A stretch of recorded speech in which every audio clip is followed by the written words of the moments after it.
This is Oris, the official old guy at oldguytalkstome.com, a podcast dedicated to helping older guys create kick-ass lives for themselves and those that they love. It's for women too. Each week, I bring you a special guest to help you create that life that you imagine for yourself and those that you love. We talk anti-aging medicine, personal growth, relationships, and sex, vices, and other topics that many don't want to talk about but need to. Just because you're getting older doesn't mean you have to be old. Also, if you want to know 3 ways to get laid more frequently without begging, go to oldguytalks.com and opt in.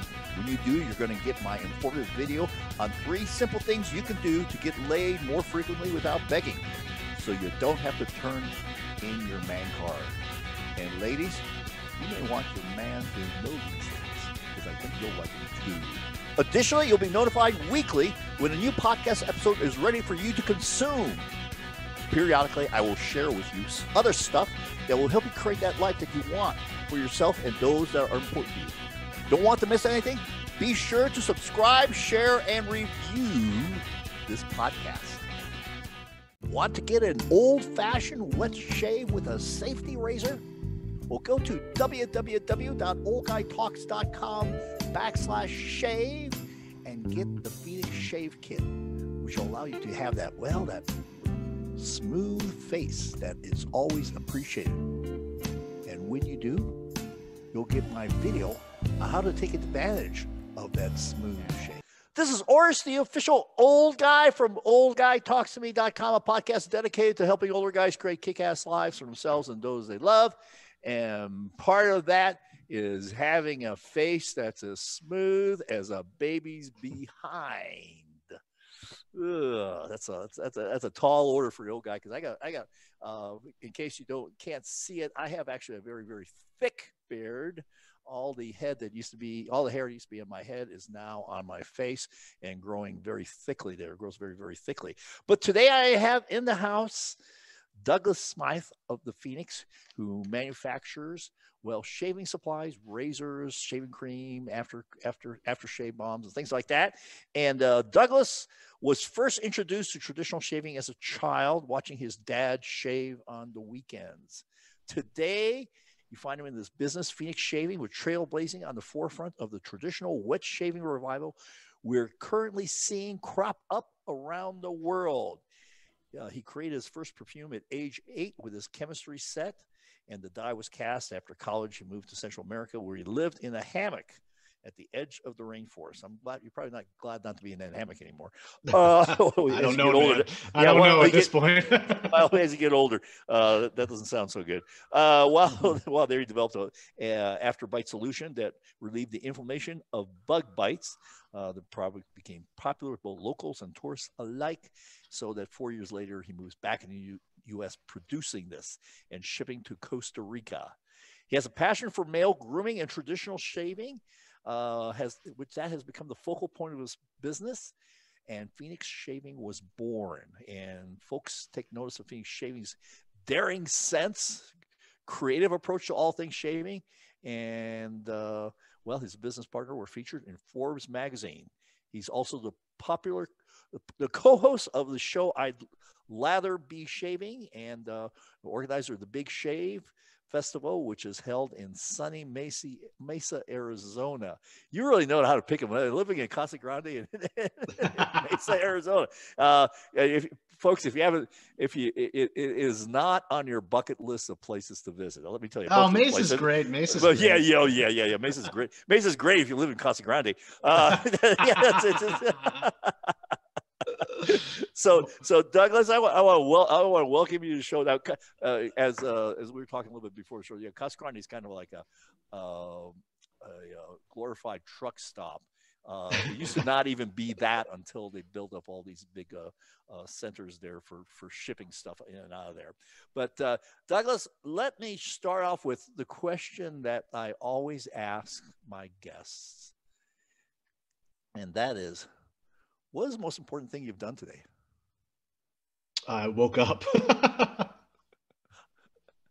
That's probably the most important thing because everything else falls into place after that. Okay. All right. All right. That's got to be after you woke up. What's the most important thing that you've done today? This show.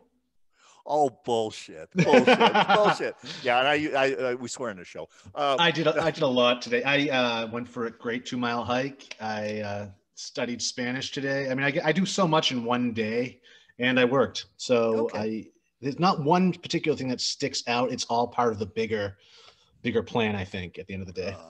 Okay. So let's talk about shaving, which is there's a history to shaving that I think you've mentioned. What is the history of shaving? Oh, geez. Where to begin? I need to say to your audience, if they can't see me, is I have a full beard right now. I have what I'm calling my COVID beard and COVID hair. I've actually haven't been to the barbershop since last April. So this is like my form of protest against the plague right now. And I was encouraging fans of our show to do the same, just to see who would fall in line. And so far, I'm the only one. My co-host is looking at me the entire time, all prim and proper, and I look like a caveman. Yeah, you have one. I have one friend. He's a younger guy, but he looks like Frank Zappa. Oh, geez, yeah, but goatee and everything. Oh, yeah. He looks like looks like a young Frank Zappa. A lot of people won't even know who Frank Zappa is. That listen to this, and that's a shame. That's a damn shame. Yeah, a lot of people that listen to the show will know it. But so tell me a little about the history, background history of shaving before we start talking about wet shaving itself. Well, shaving goes back thousands and thousands of years. I mean, when it comes to recorded history, what we know of shaving typically comes out of Egypt, and for religious purposes and for cleanliness, they were shaving a lot. They were doing some amazing things actually in regards to shaving, given what the tools that they had at the time. But yeah, shaving heads, shaving eyebrows, body hair, so on and so forth. So that's where it pretty much begins for us when it comes to recorded history. Before that, we can only guess what they were using. And even back then, they were using shells, stone, blades, but shells for plucking too. Like, we really think it began with plucking the hair out, and it would have had to have been anthropologists believe it would have had to been for religious purposes, for anyone to endure such pain by plucking hair out of their body. So that's how far back it goes, which is, it's funny because growing up, I used to be like, Mom, can I have long hair? Jesus had long hair. Why can't I have long? She wouldn't let me. She's like, well, they didn't have scissors back then. But now I know the truth. Obsidian was also a tool they were using and if you've ever held obsidian or anything, that how sharp that is. So, it took a steady hand to do what they were doing back then.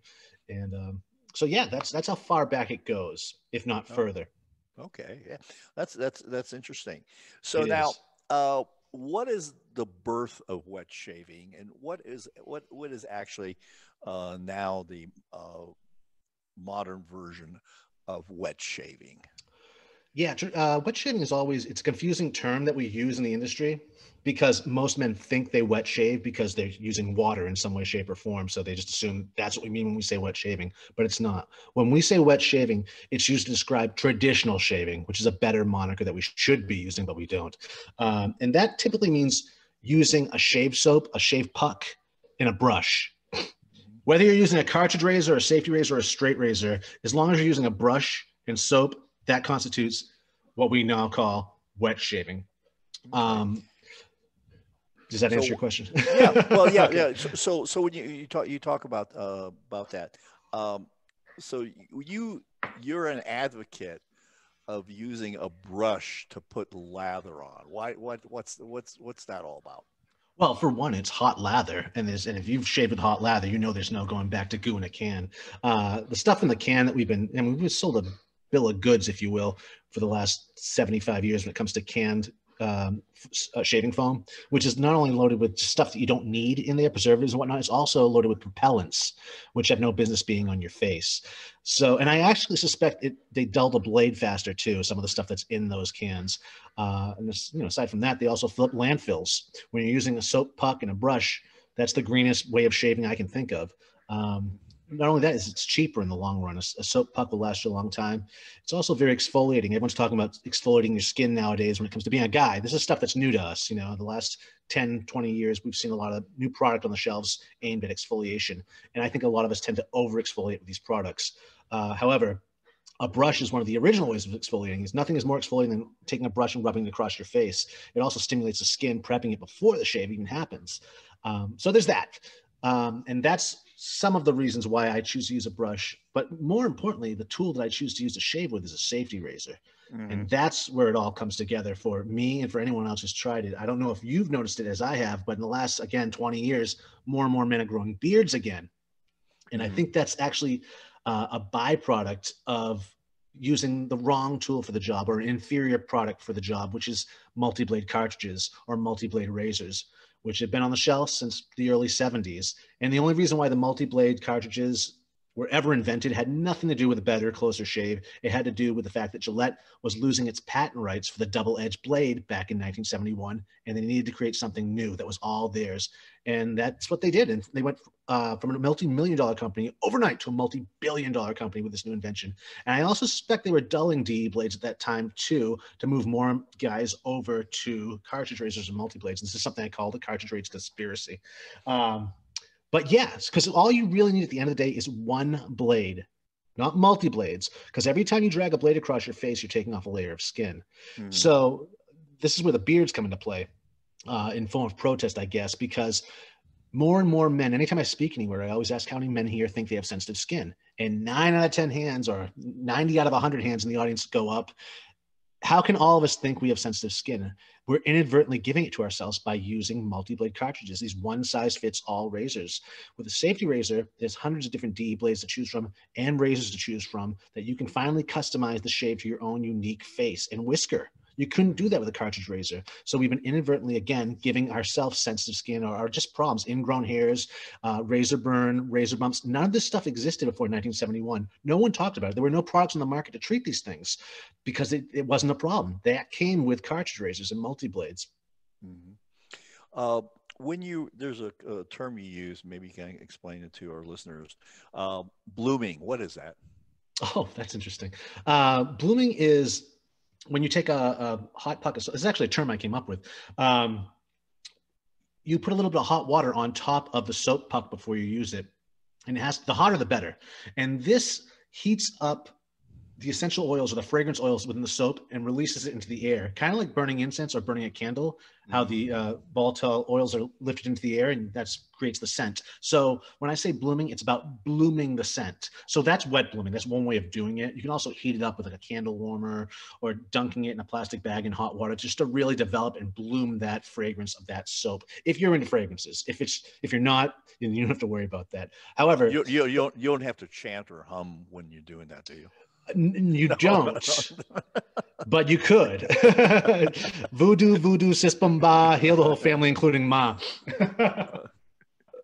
Yeah, so that's interesting. So the brush again, because these are all things that most men these days, we just kind of get the can that we buy at a big box store and then kind of splash it on. And then kind of close our eyes halfway and while still asleep, go ahead and shave. Yep. What is, when you use the brush, do you wet your brush or do you keep it dry, or what's the theory? Oh yeah. Well, there's a couple different approaches. There's different schools of thought when it comes to loading the brush, believe it or not. But I do. Do people like get into fights at shaving? Oh yeah. What's the best way to dry a brush? Do you hang it? Do you stand it up? You have no idea. Even blooming, people have there's arguments over that. But it depends on what type of brush it is. There's synthetic brushes, there's boar brushes, there's badger brushes. The different hairs work with the water differently. Some absorb water, some don't. Synthetic, as you can imagine, doesn't absorb water. So there's no need to really soak that one. However, I do, just out of force of habit. And I like to have a wet brush anyways, just because that's as I'm applying the lather, I'm constantly adding more water. So there's that. I mean, you can really get lost in the weeds on it when you think that deeply into it. The fact of the matter is as you mentioned, it's no longer like an everyday it's not like brushing your teeth anymore. You can finally, for the first time, enjoy your shave. And I can tell you, you'll never look back. Once you get the hot lather on, it's soothing, it's meditative, and it's time to yourself. And it's the closest, most comfortable shave you'll ever have. That's good. So when you're actually doing the shave Yes. with the razor, there's a the first pass is in what direction, and then what about the angle that you have it on your face? Well, for most razors, about a 30, 35 degree angle, but it's really up to you. I mean, like as you're pulling the razor down your face, just tilt it, and you can feel when it bites onto those hairs. You can actually hear it. It's called audible feedback. So you're gonna find what works for you, but usually, typically 30, 35 works. But again, don't overthink it. I mean, pick up the razor, drag it across your face. You're gonna figure it out real quick. I go with the grain. However, beards, and some of them grow in different wacky directions. So my with the grain may be different than your with the grain, and that's also against the grain too. And we typically save that for the end. Sometimes it doesn't look like you think it would, which would be the upstroke, because the whiskers grow in different directions. So you got to keep that in mind too. I do say hold off to the end of the shave, just to give those hairs more time to absorb water, because that's what it's all about. That's the only reason why we use lather, is to hold moisture on our face, to give the hairs enough time to absorb it, and it makes for a fatter target for the razor blade. Yeah. Want to get an old-fashioned wet shave with a safety razor? Well, go to www.oldguytalks.com/shave and get the Phoenix Shave Kit, which will allow you to have that smooth face that is always appreciated. And when you do, you'll get my video on how to take advantage of that smooth shave. Now, a lot of guys don't want to talk about this, but since we're talking about water and the hair, tell us about why shrinkage is not bad post razors. Wait, we talking about what are we talking about? I know cold weather's every man's equalizer, but I mean, is that where shrinkage? I think it doesn't. We're talking about trying to get your face down to baby smooth and baby butt smooth. Oh, okay, I see what you're saying. Woo. I'm only drinking tea here. I have talked about that with other people, but I'm sure. Okay, so I think what you're referring to is some guys chase a baby butt smooth shave. In fact, right. A lot of them do. So while you're shaving, if you're doing touch-up passes, because with traditional shaving, you'll do more than one pass. I know a lot of guys with cartridge razors just do one pass and then go. And with that many blades, maybe you can get away with that, but it's going to give you a horrible shave at the end of the day. But in traditional shaving, you do more than one pass. So you lather up, shave one direction, rinse and repeat, lather up, shave another direction. It's about hair reduction with each pass. You're not going to take it all off in one pass.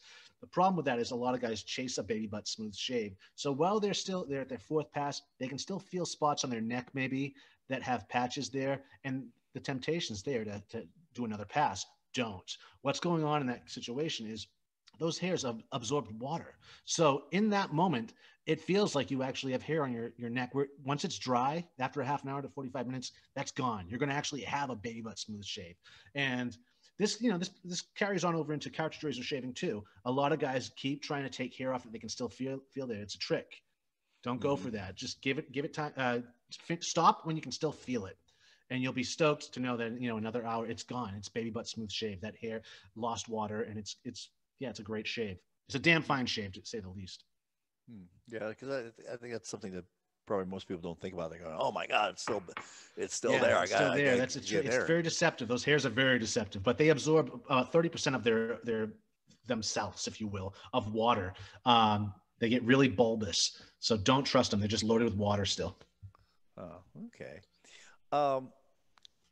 What is when you talked about the ingrown hair and things like that, and then let's talk a little bit about after you get done shaving. There's a history behind aftershave, which I was not aware of. Oh yeah, aftershave goes way back. It goes back to ancient Rome even. They were mixing stuff. They were even using cobwebs or spider webs rather inside their concoctions too. But it's really primarily there for antiseptic purposes. Men were dying. They were going to the barber shop or going to the barber or surgeon back in the day, And if they got a cut or a nick, if they didn't treat that with anything before they left, and typically they didn't, aside from water, they would become infected and they would die from sepsis. In fact, Henry David Thoreau wrote Walden Pond after living on Walden Pond while mourning the death of his brother, who actually died of such a thing. He went to the barber, got a nick, it became infected, and he died. So yeah, there's history of that. So it's an antiseptic. That's the primary objective when it comes to using an aftershave. You want to make sure everything's sterile after the fact. We live in cleaner conditions these days, but still, it's good to keep that bottle of aftershave next to you. And now what we do is we created an aftershave cologne. So it's more of a 2-in-1. Back in the day, it was less about the fragrance, which only lasted for about 20 minutes, half an hour, maybe an hour if you were lucky. Ours lasts all day. It's got the, all the skin saving, face saving ingredients of a modern aftershave, but with the all day staying power of, I don't know, Berry White. Yeah. Yeah. Because I remember, was it the aseptic? Was the major component of aftershave or antiseptic? Yeah. The alcohol. The alcohol, it'll kill anything on there. And that's your goal, really. Again, as I mentioned, we live in cleaner conditions nowadays, and we're not going to the barber. We're doing it at home. So we may be able to get away with just using witch hazel, something a little bit less potent than an alcohol splash. But the thing is, like salsa, how us humans are attracted to hot and spicy things, it's also something about that, something very addictive about that aftershave splash burn. That first 30 seconds. It's classic. So there's that. I personally love using alcohol-based aftershaves, but we do make some softer ones too, some aftershave bombs for some guys, and even gels that have a less alcohol in them and less scent even, so it doesn't conflict with any EDPs or colognes you're going to wear after the fact. But still very, very important to the shave. It's the finishing touch, if you will, to a shave, is an aftershave or a post-shave treatment of some sort. Yeah. So the whole process is basically lathering up, getting a razor, a single razor, going against the grain with your first pass, and then maybe a couple other directions. No, with the grain. With the grain. I'm sorry, with the grain. That's right. With the grain. I'm sorry. That's right. I meant to say with the grain, and then finishing it off with aftershave. Yes. Anything else after that? Well, since we're talking about with the grain and against the grain, I should point out before cartridge razors and multi-blade razors, no one shunned going against the grain. It wasn't talked about like that was a bad idea. Only in the last 50 years have we heard people don't go against the grain. Some guys won't even take that pass, and I'd have to agree with them when they're using a multi-blade cartridge or a cartridge. But again, with a safety razor, you don't have to worry about that. Going against the grain is no big deal. It's all part of it. I should describe the razor though. A safety razor, they're becoming more popular again. You're actually seeing them pop up in stores, and which is great, because until the internet started to blow up 15 years ago, you couldn't find DE blades anymore. So you could still buy these double-edged razors online, old school Gillettes, but you couldn't find blades for them. They're more of an antique piece. And that's the great thing about these. I collect them as well, is you can collect this antique and it still operates today as great as it did 75 years ago when it came off the assembly line. So these are heirloom pieces. They're made out of metal. You're not going to be tossing this out. There's no plastic involved. You're going to have it to pass on to your child and your children's children, so on and so forth. So they're built to last. But you're seeing more of them online. Even CVS or different pharmacies around the country will offer at least one brand of DE blades and some sort of safety razors. I've seen butterfly models with the silo doors that open up on top, and I've also seen three-piece designs. So it's becoming more and more popular. And so, yeah, I encourage people to Google safety razor or just visit phoenixshaving.com. But they're out there. And again, you can buy a vintage one on eBay too for probably $15 to $500. It's all over the place. Yeah, and we're going to put all the links about how to get a hold of you and buy yourself. So tell us, what's the entry point for someone to get into wet shaving in a traditional way? Well, I say start with just picking up a safety razor, because what you're going to need to do is learn. It's an experiment for the first, I'd say, 6 months. You want to try out a few different razors here and there. I mean, who knows? The first one you pick up could nail it. But again, what you're trying to do is customize the shave for the first time to your own unique face. So you may not find the right razor for the job the first time, and that's okay. That's part of the process. But find a razor and then buy sample packs of DE blades that will have different brand blades in there, and hang with each brand for 3 shaves. and take note. You can write on the back of the label how you can rate it, 1 to 10, how it felt on your face. But each one of them, it sounds weird, but each one of them will treat your face differently because it's the bevel edge. They're all different. They're all manufactured in different places, so they're different feels, different coatings. So you can really fine tune this, and then it comes down to finding the right brush for your face. Not as important as finding the right razor and blade, but it is part of it. And then all the fragrances come into play, and there's hundreds of different fragrances too. And you may not be a fragrance guy now, but once you take a dive into the rabbit hole, you'd be surprised the stuff that pops out at you. Yeah, and maybe you aren't, but the person in your life may be. Well, that's the thing too. Is it really doesn't matter what we think? It's our significant other. Yeah. She who must be obeyed. Yeah, and the fact that if you're not shaved, your face is like sandpaper. Oh yeah, yeah. And there's a lot. There's not a lot of good about that either. Yeah. So if somebody, so we're gonna get your links into the store, and what kind of products do you have in your store that people can use, and where do you recommend they start? Well, we do have a starter kit. So I mean, you can, in our menu for shaving products, you can hit the drop down and you'll see starter kits. We offer, I don't know, at this point, we might have just 10 different fragrances as starter kits. So you can grab any one of those and you're already in a better place than I was when I started. Back in the day, you had to pretty much put the kit together yourself. You could find the razor somewhere, find the blade somewhere else. We put it all together in the kit with all primo products, really. We used our premium, ultra premium formula we offer in there, which is typically, it's a $25 soap, but in there, the whole kit run you about $40. You get the razor, the aftershave, the soap, 2.5 months worth of blades, the whole kit and caboodle, where you need to start, really. So that we make it quick and easy for you. But again, you can also pick up just the razor, the soap, the aftershave, all that stuff separately. You can put together your own a la carte, like shaving kit.